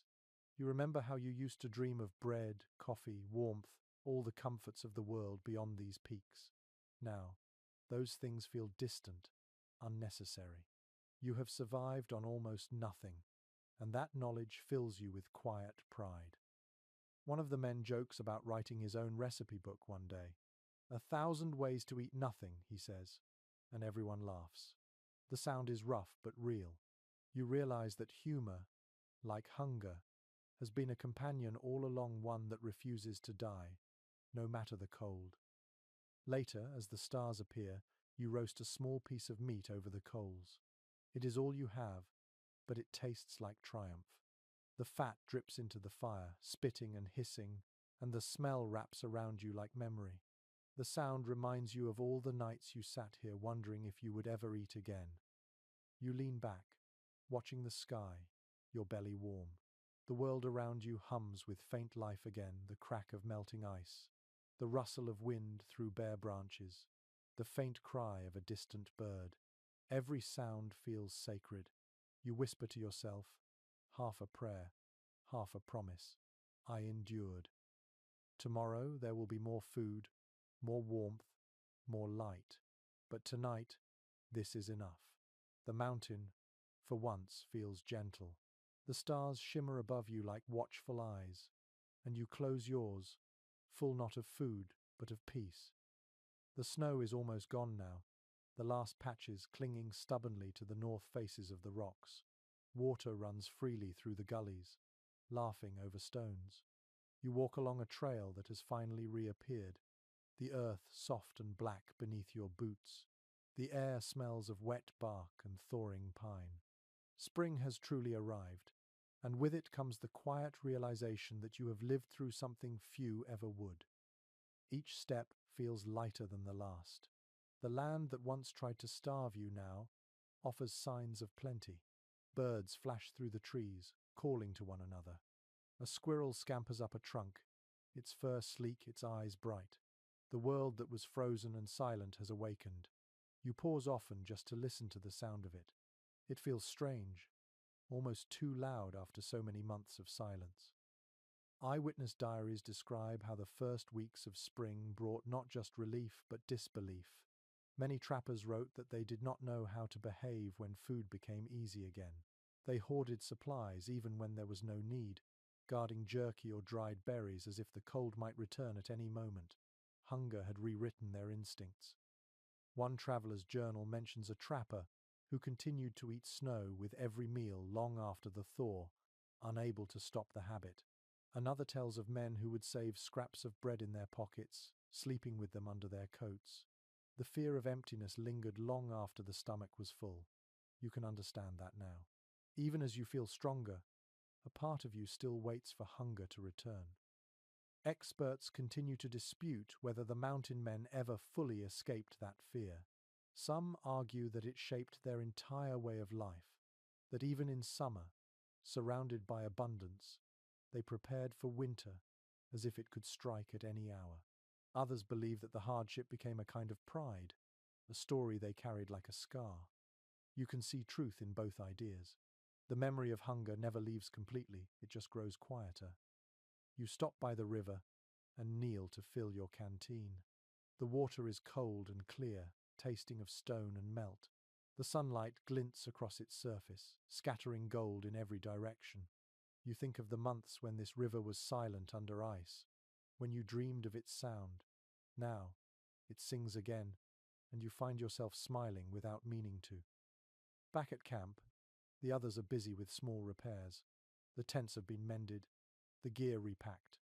There is talk of moving down toward the trading posts soon, of seeing other faces, of trading pelts for sugar and salt. You listen quietly. The idea of civilization feeling both welcome and distant. After so long in the mountains, the thought of walls and voices feels almost foreign. You look at your hands scarred, rough, strong. These hands have dug through frozen ground, built fires from wet wood, scraped meat from bone, and pulled life from a world that wanted none of it given. You feel an odd tenderness toward them. You realize they have become symbols of everything you have endured. As the sun sets, you sit near the fire, its smoke rising lazily into the cool air. The flames no longer feel desperate, just steady and familiar. You can smell the faint sweetness of the new grass, the damp scent of earth warming beneath you. One of the men tells a story about how mountain men will one day be remembered as giants, as living legends who tamed the wilderness with their bare hands. You laugh softly at that. You know the truth is smaller, humbler. The mountain was never tamed. You simply learn to live with it, to listen instead of fight. Still, you understand how the stories will grow. Time will polish your suffering into myth, your hunger into heroism. People will talk about you as if you were made of iron, when all you ever did was endure. The fire snaps, sending sparks spiraling upward into the night. You watch them fade one by one. Around you, the others are quiet, their faces calm. The mountain stands in its stillness, tall and patient. You feel the strange peace that comes with understanding. The hunger, the cold, the fear. They were never enemies. They were teachers. You lie down, folding your coat beneath your head. The stars are clear tonight, countless and steady. Somewhere below, the river continues its song. You close your eyes and breathe deeply, the scent of pine and smoke filling your chest. Tomorrow, the journey down begins. Tonight, you rest, knowing that the story of this winter will live longer than you ever will. The morning light spreads slow and golden across the valley. The fire from last night has burned down to soft grey ash, its heat faint but lingering. You wake to the sound of water running stronger now, the river unchained from its icy shell. The air carries the scent of pine and damp soil. Everything feels alive again. You stand for a moment, watching steam rise from the melting snow. The trees glitter with droplets that fall like tiny bells when the wind moves through them. Each sound feels new. You stretch, your joints stiff but no longer in pain. Hunger is still there, quiet now, a familiar ghost you can almost smile at. You have lived through the worst of it. Journals from the mountain men often ended not with drama but with reflection. Many wrote that survival had changed them in ways they did not understand. They found peace not in plenty but in simplicity, the taste of clean water, the smell of smoke, the feel of sunlight on the skin. You feel that same quiet revelation now.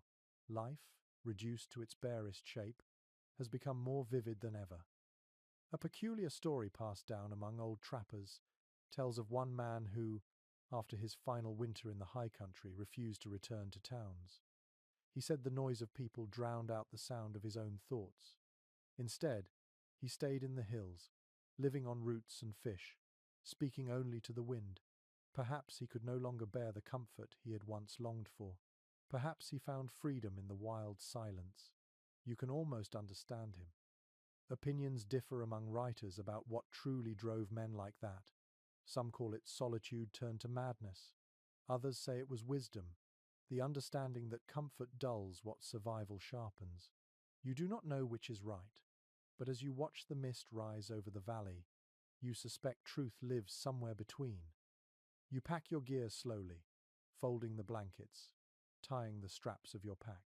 Each item carries memory: the pot blackened with smoke, the knife dulled by frost, the pouch that once held salt. Tools of survival that became extensions of your own body. You touch each one as if saying goodbye. The others move quietly too. No one speaks much. Words feel unnecessary. There is a heaviness in this moment, the kind that comes from knowing you have reached the end of something sacred.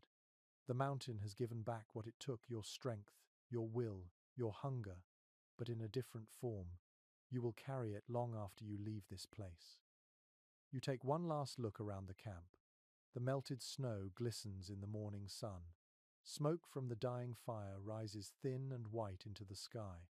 The sound of running water fills the air. It feels like a heartbeat, steady and eternal. You close your eyes and listen, letting it settle into you. As you turn toward the path that leads down the slope, the first warmth of spring touches your face. It feels almost foreign, a gentle hand after months of fists.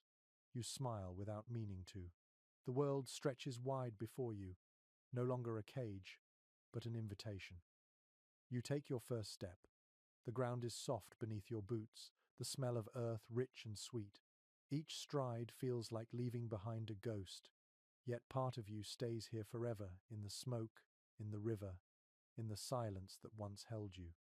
By the time the sun reaches its peak, the camp is gone behind the bend of the ridge. Ahead lies green valley, open air, the sound of birds. You walk slower now, not from weakness but from reverence. You have learned that life is measured not in plenty, but in the small things that keep the heart beating.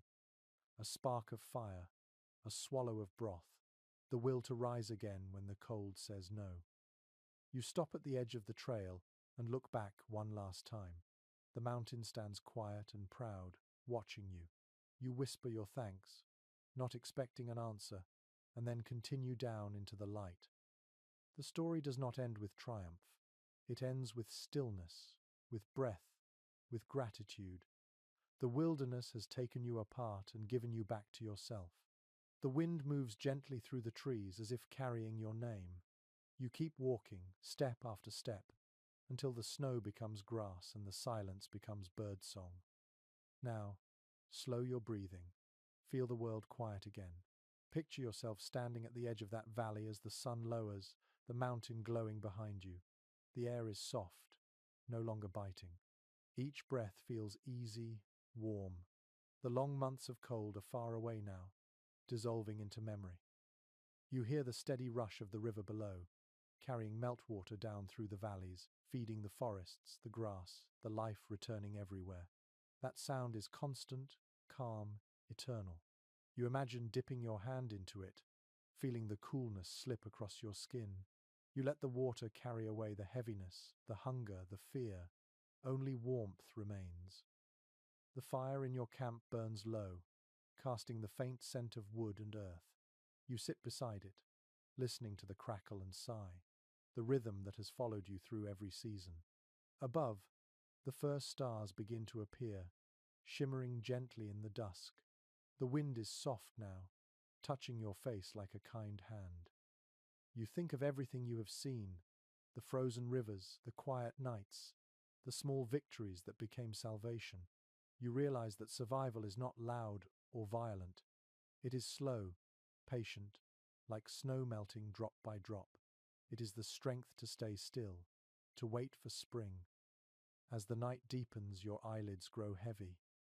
You lie back, the ground firm beneath you, the stars endless above. The fire fades to embers, glowing faintly through the dark. The world hums around you, peaceful, alive.